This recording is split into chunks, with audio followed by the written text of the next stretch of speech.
Mais uma produção da TV Mogi News. Frente a frente, oferecimento Elbor, passado, presente e futuro ao seu lado.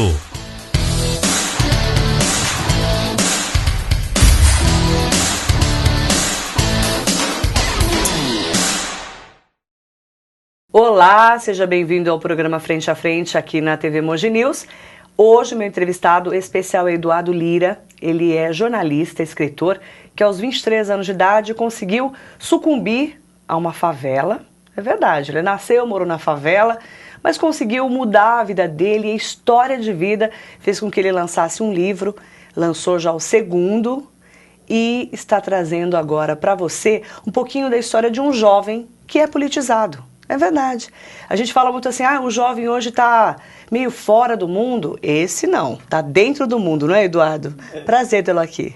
Prazer é meu, uma alegria imensa poder ser entrevistado, sobretudo por você, que é uma profissional que a gente se espelha muito. Que honra para mim estar aqui. 23 anos de idade, você nasceu e morou 7 anos da sua vida numa favela em Guarulhos. Como é que é ser uma criança pobre e conseguir superar tudo isso?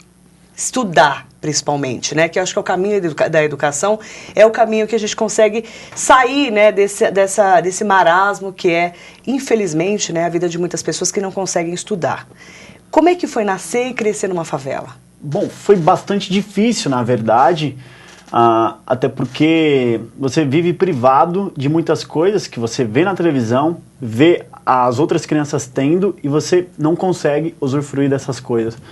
A outra grande dificuldade é estudar a vida inteira em escola, com carteira quebrada, o professor que não dá a mínima para o seu desenvolvimento educacional.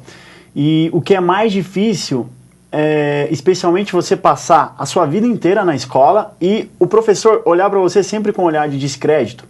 Porque nunca me disseram que eu podia ser um escritor, que eu podia ser um jornalista, que eu podia abrir minha própria editora e construir um texto histórico relevante. Então, acho que a maior dificuldade é conviver com esse sentimento de miserabilidade, das pessoas olhar para você com um olhar de dúvida do que você pode ser no futuro. Ou de que você não vai ser nada no futuro. Exatamente. Mais um. Mais um. Então, eu acho que o grande desafio do jovem, da criança, do adolescente que vive nesse ambiente de pobreza é não permitir que a pobreza entre em si, que a pobreza tome conta da sua forma de pensar, da sua forma de agir.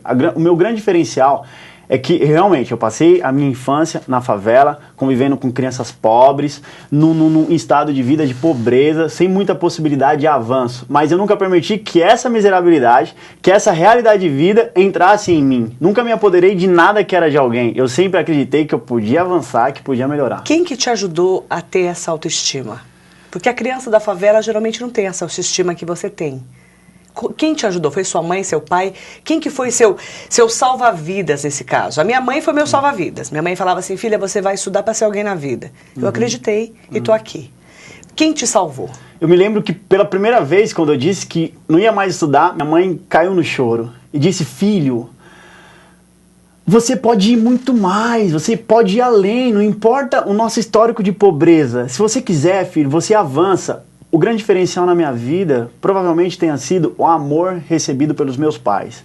Então, quando o mundo talvez não acreditava em mim, meus pais depositaram amor, depositaram carinho e... Acreditaram em mim. E o que é especial, sempre que eu tenho uma ideia, eu vou contar para meus pais.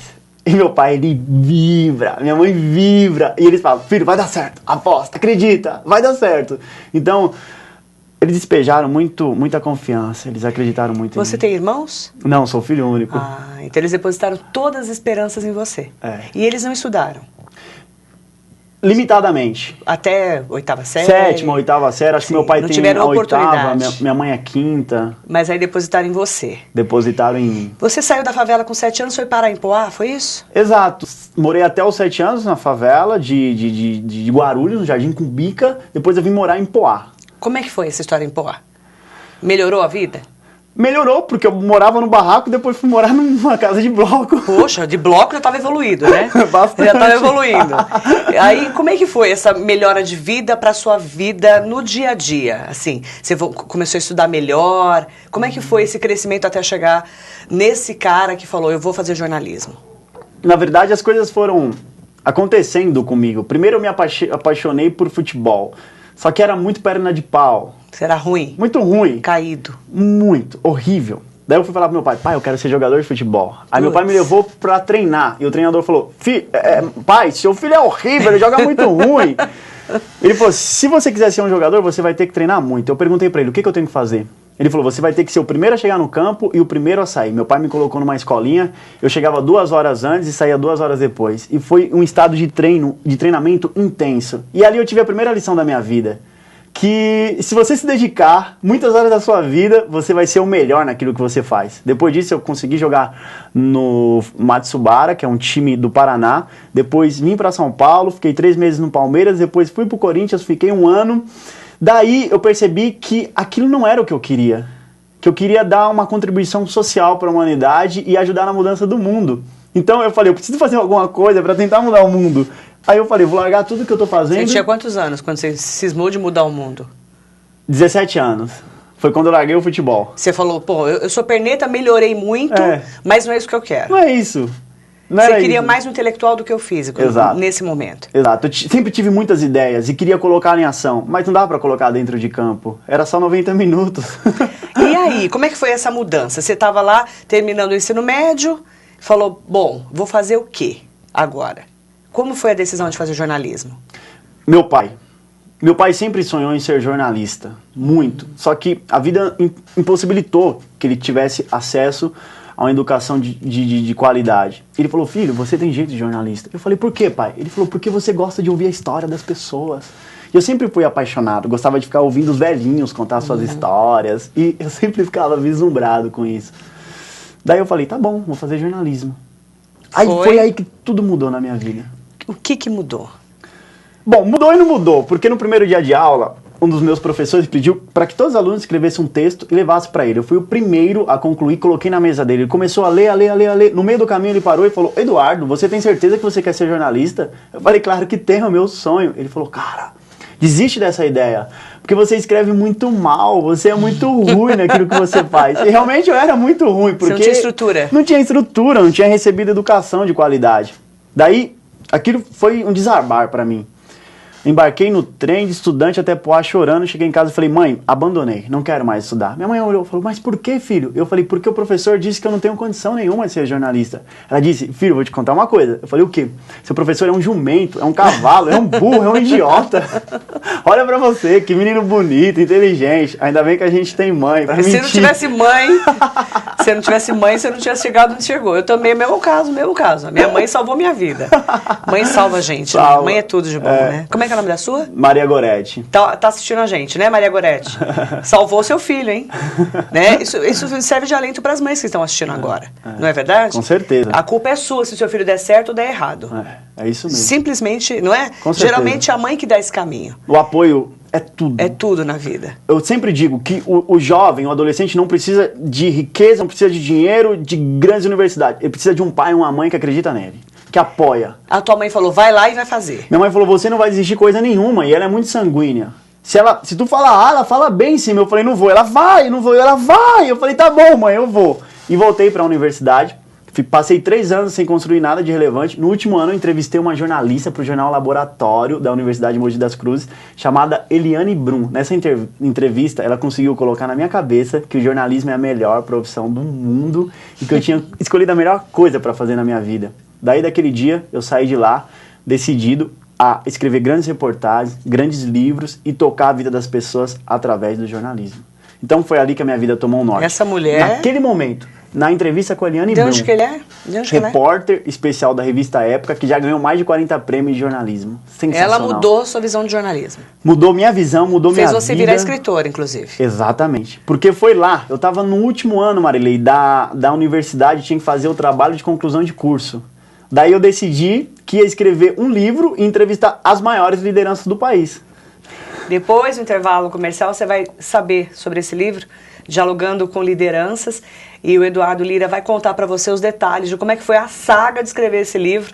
Tem outro chegando, viu? Já chegou, fresquinho, Jovens Falcões também. Depois do intervalo comercial, eu volto com o Eduardo Lira para contar as histórias desse livro que com certeza você vai gostar. Não saia daí. Estamos apresentando Frente a Frente. Voltamos a apresentar Frente a Frente. o jornalista e escritor de 23 anos de idade, agora já montou até uma editora. Daqui a pouco eu conto os detalhes da editora. Antes eu quero falar do Dialogando com Lideranças, o livro do Eduardo Lira, que ele entrevistou várias personalidades, que foi a conclusão de curso dele da Universidade de Mogi das Cruzes no curso de jornalismo. Como é que foi escrever esse livro? A inspiração chegou através de uma jornalista da época. E como é que você conseguiu escrever um livro desse? Com 20 e poucos anos de idade? Foi uma jornada que eu me envolvi. A ideia era entrevistar grandes lideranças de âmbito político, cultural e religioso. Mas eu disparei vários e-mails e pedi as entrevistas, só que ninguém queria parar as suas atividades diárias para falar com um estudante de jornalismo. Aí eu falei, eu preciso resolver esse problema. Tenho que ir para Brasília e entrevistar as pessoas lá.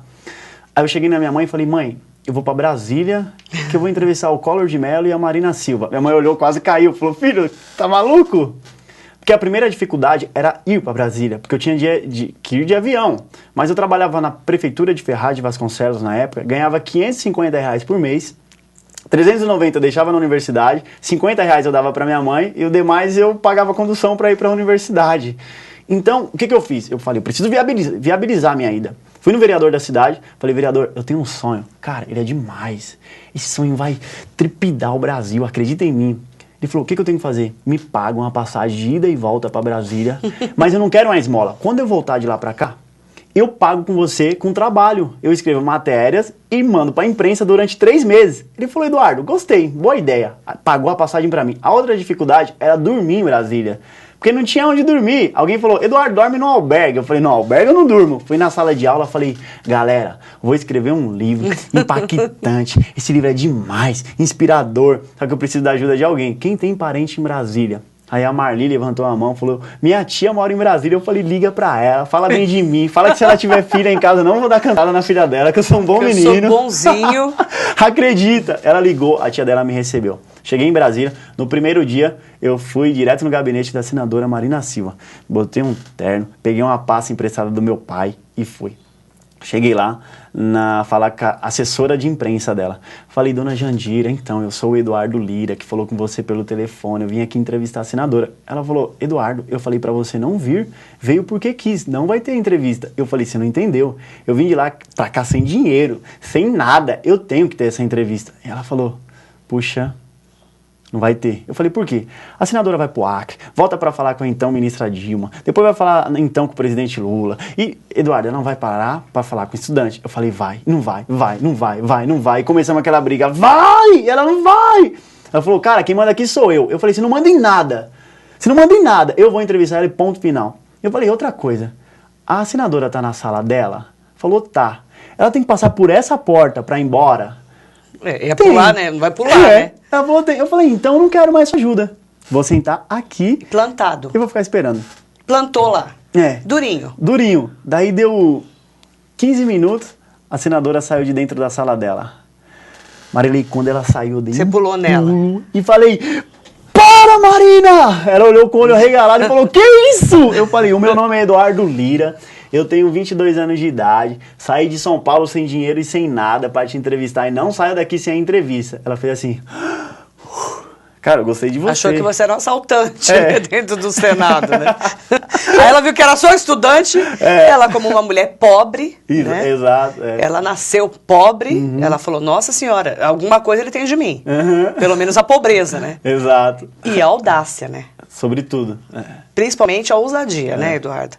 Exato. E ela te deu entrevista. Aí ela falou, eu tenho uma reunião de 15 minutos, se você esperar eu volto e te dou entrevista. Aí eu pensei, se ela não voltar, eu vou pro Acre atrás dela.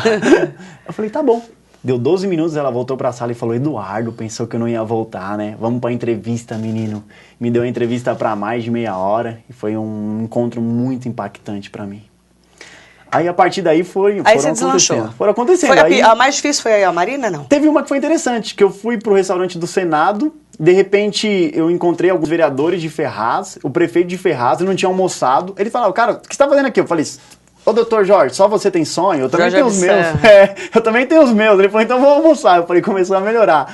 E a gente tava almoçando, daqui a pouco eles começaram a falar, Olha quem tá passando ali, o senador Demóstenes Torres, líder da oposição, eleito pela revista Época, uma das 100 pessoas mais influentes. Eu falei, pô, se ele é senador, é líder, ele tem que estar no meu livro. Aí eu enfiei a mão dentro da minha bolsa, peguei o gravador, coloquei no blazer do terno e falei, gente, dá licença um pouquinho. Ele tava entrando dentro do banheiro, eu fui atrás dele. Quando eu cheguei lá, ele tava lá mesmo. Aí eu coloquei os 2 braços sobre o mármore, olhei pra careca dele e falei, senador, o meu nome é Eduardo Lira, eu tenho 22 anos de idade, saí de São Paulo sem dinheiro e sem nada, e eu quero te entrevistar. E ele olhou pra mim assim com o olho arregalado e falou, cara, mas tem que ser justamente agora. E eu falei, eu espero o senhor terminar. Ele falou, então tá fechado. Não, você imagina? Dentro do banheiro é demais, né? Mas assim, você tem grande liderança aqui, né? O Marco Maciel, você entrevistou Zé Dirceu, entrevistou Oscar Niemeyer, que é um mito do Brasil, ainda bem que ainda vivo. Você entrevistou o César Badari, que é professor da UMC. Fernando Moraes, que é o cara, né? O cara, um grande escritor. Tem nomes aqui bacanas. Gabriel Chalita, né? Que é pré-candidato a prefeito de São Paulo. Isso. Quem que foi o melhor para você? Puxa, cada uma me trouxe experiências surpreendentes, eu acho que me ajudou a construir o que eu sou, até porque eu pude estar de frente com essas grandes lideranças e perceber que pessoas normais, de carne e osso, e eu tava olhando pros caras e falando, puxa, eles chegaram, eu também vou chegar. Então isso me estimulou muito e serviu também como um processo de resgate da minha própria autoestima. Mas a entrevista mais impactante, eu diria que foi com Fernando Moraes, que escreveu a biografia da Olga, Paulo Coelho, A Ilha. Por quê? Porque a primeira vez que eu liguei pra ele, ele estava em Miami, colhendo informações para um novo livro dele que ele acabou de lançar, Os Últimos Soldados ou Heróis da Guerra Fria, uma coisa assim. Ele falou, puxa, eu tô aqui em Miami, os caras vão ser assassinados, enfim, não dá pra falar agora. Ele falou, me liga o mês que vem. Daí eu liguei em janeiro pra ele. Ele falou, Eduardo, eu tô em Cuba, me liga o mês que vem. Eu liguei em fevereiro pra ele. Eu tô em Ilhabela, na minha casa, comecei a escrever, não dá pra te atender. Liga o mês que vem. E fui ligando. Todos os meses. Todos os meses. Todos os meses, insistindo. Todos os meses. Persistência. Ligando. Me atende. Não dá, me atende. Aí eu tinha que entregar o livro em novembro. Que era a sua dissertação de conclusão de curso. É o TCC que a gente chama, né? Isso, o TCC. Daí ele falou, Eduardo, tá difícil pra te atender. Aí ele falou assim, lembra daquela música do Gilberto Gil? Anda com fé porque a fé não costuma falhar. Fica com fé e me liga amanhã. Aí eu liguei, no outro dia ele atendeu e falou, não dá, cara. Aí eu falei, vai ter que dar. Dessa vez você vai me dar a entrevista de qualquer jeito. Se você não quiser dar por bem, vai ser por mal. Eu vou estourar a porta da sua casa, vou te amarrar, você vai me dar a entrevista amarrado, mas eu vou te entrevistar. Aí ele falou, louco meu, então vem amanhã que eu vou te dar a entrevista na boa. E me recebeu lá em Higienópolis, no apartamento dele, foi uma entrevista marcante. Ele é fantástico, né? Perto de 2 horas de entrevista. Fantástico. Nossa, foi inspirador. Você colocou tudo no papel e fez o seu TCC. Isso. E lançou esse livro. Lançar um livro com 22 anos de idade, 22 para 23 anos de idade, para um menino que nasceu na favela, é um sonho. É um sonho. Realizado. Um sonho realizado, até porque não era para ser lançado, era somente um projeto, mas ele foi crescendo, foi tomando dimensão e eu percebi, eu posso fazer com que esse livro viabilize minha carreira. Então eu lancei, reunimos perto de 800 pessoas, agora imagina, um lançamento de um livro com perto de 800 pessoas e mais de 300 foram embora e 200 ficaram assistindo do lado de fora por um telão. Realmente. Eu acho que... Muito legal. Você só gravou ou você filmou? Só gravei. Só gravou. Só áudio. Depois disso, você se formou, fez jornalismo, né? Trabalhou no Grupo Mogi News, inclusive, né, sim. Eduardo? E agora lançou Jovens Falcões. Que livro que é esse? Esse é o livro da minha vida. Agora, aqui que entra aquela história de eu ajudar no processo de mudança do mundo.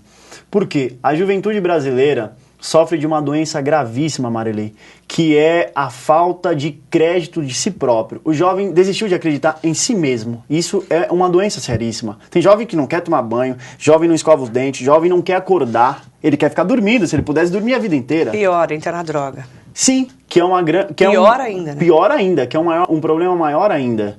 Então, eu sempre tive a noção desse quadro, porque eu vim de lá, dessa realidade de vida. Eu vivenciei isso na pele viva. E só que eu nunca aceitei esse estado de pobreza extrema, pobreza de espírito que o jovem brasileiro está submetido. Então eu decidi trazer exemplos vivos de jovens que conseguiram superar as próprias expectativas, que deram certo na vida e agora estão mudando a história do Brasil e do mundo. Então eu descobri 11 jovens, Marilei. 11 jovens que estão fazendo mudaram a história. Sensacionais. Conta o mais legal. Um cara que quando ele tinha 13 anos de idade, ele disparou 100 e-mails para 100 ONGs dizendo assim: o meu nome é João Felipe, eu tenho 13 anos e quero mudar o mundo. E estou convidando você para fazer isso junto comigo. Das 100 ONGs, somente 5 responderam, falando: João, você tem grandes ideias, mas é muito novo para mudar o mundo. Se você quiser ajudar, deposita um dinheiro na nossa conta bancária e você vai estar dando uma contribuição para a mudança do mundo. Na entrevista ele fala que deram um chute na cara dele e tentaram desfacelar com todos os sonhos, mas ele perseverou. Hoje ele tem 25 anos de idade, trabalha para a Organização das Nações Unidas, para a Unicef, já mudou a vida de milhares de jovens e tem dezenas de projetos instalados ao redor do planeta. O cara tá mudando o mundo. Então a juventude tem jeito. Tem. Todo jovem pode ser do tamanho que quiser. E o jovem, na verdade, é o grande potencial do mundo. Mas ele precisa se descobrir como um agente de transformação. A culpa do jovem, a culpa não vou falar da culpa de pai e de mãe, que a culpa não é do pai e da mãe. Mas assim, o caminho para ser realmente um jovem de bem ou de mal do mundo, com um caminho como você teve, como eu tive, ou não, ou com o caminho da droga, é dos pais. O que você diria para o pai e para a mãe que está assistindo essa entrevista agora, que tem um filho adolescente, que não sabe o que fazer com ele? Diria que ele vai ser definidor na vida do filho dele. Que depende muito do tanto que ele está disposto a acreditar no filho, a apostar naquela ideia. Eu tenho um amigo que me contou recentemente, ele mora nos Estados Unidos com um argentino, o filho dele chegou e falou: pai, me compra um iPad de presente? O pai falou: não, filho, você pode trabalhar e comprar seu próprio iPad. E o filho falou: mas pai, como? Eu tenho 7 anos de idade. Ele falou: dá, olha pros lados, cria alguma coisa, inventa. Ele foi na geladeira, pegou, tinha um monte de limão lá. Falou: pai, alguém aqui chupa limão? Não. Ele falou: puxa, não chupa um limão, mas toma uma limonada. Pegou, fez uma limonada, falou: pai, experimenta. Filho, tá uma delícia, agora você precisa vender. Aonde, pai? Na internet? Na internet ainda não, em algum lugar. Ele falou: pai, tá super calor hoje, vamos vender na calçada de casa, as pessoas passam lá. Foi, levou a limonada, colocou lá na calçada de casa, todo mundo passava, mas ninguém comprava. Daí o Pedro chegou nele e falou assim: hoje você vai ter a sua primeira aula de marketing. Coloca uma bandeira da Argentina e você vai vender muito. Ele foi lá dentro, pegou uma bandeira da Argentina e escreveu: limonada dos Los Hermanos. O resultado é que ele vendeu muita limonada e comprou o iPad com o próprio dinheiro. O que é isso? Tem que acreditar. Tem que estimular o filho. Empreender e principalmente acreditar no filho. Isso, sabe qual é o nosso grande defeito? A gente sempre quer trabalhar numa multinacional. Eu quero trabalhar no Google, eu quero trabalhar na Microsoft. Não é uma regra, você pode montar a sua própria multinacional. Você pode ser o diretor-presidente da sua empresa. Você montou uma editora. Isso. E agora, qual que é o seu sonho? Meu sonho é vender 1 milhão de livros. E nós vamos fazer isso. Eu só preciso de uma coisa: vender os 10 mil primeiros livros. Se eu conseguir 10 mil... Você quer ser um Paulo Coelho? Sim, exato. Falo das editoras, é isso? Eu não quero. Eu vou vender 1 milhão de livros. Nos próximos 14 meses, nós vamos fazer com que esse livro chegue na mão de 1 milhão de jovens. Como? Vou te contar. Eu não vou vender livro no modelo convencional que todo mundo vende, nas editoras, e num preço exorbitante, que é um crime de lesa pátria, porque estão ferindo a possibilidade das pessoas ter acesso à cultura e ao desenvolvimento. Eu estou em processo de montagem de uma equipe de venda composta por centenas de jovens. Nós vamos visitar favelas, Morro do Rio, periferias. O jovem vai bater na porta da casa do outro jovem, vai olhar no olho dele e falar: cara, esse livro mudou a minha vida. Aí você vai mudar. Exato. 1 milhão de livros. E ele vai pensar que o livro é 40, 30 reais. O cara vai falar: não, o livro é R$ 9,99. Ele compra o livro transformador. No mesmo instante, nós fazemos um processo de inclusão digital, que é o nosso site chamado Gerando Falcões, onde ele vai ter todo o conteúdo, toda a informação de como mudar na vida e se transformar. Prazer te conhecer. Sucesso, 1 milhão de livros, e logo a gente se encontra. Obrigado. Fechado? Fechado. Parabéns pelo seu trabalho. Muito sucesso na sua carreira. Obrigado. Se você acredita em você, quem sou eu para não acreditar, não é verdade? E se sua mãe fez você virar isso, seu pai, né? Esse empreendedor, com certeza o caminho tá aí. Obrigada, Eduardo Lira. Para fechar o programa, You Are Beautiful, você pediu, né? James Bloom. Ui! Vamos fechar o programa. Eduardo Lira, obrigada. Sucesso na sua carreira. E espero que você tenha gostado do programa de hoje aqui no Frente a Frente. E até o próximo. Eu espero você. My life is brilliant. My love is pure. I saw an angel, of that I'm sure. She smiled at me on the subway. She was with another man, but I won't lose no sleep on that, 'cause I've got a plan. You're beautiful, you're beautiful, you're beautiful. Frente a Frente. Oferecimento. Elbor. Passado, presente e futuro ao seu lado.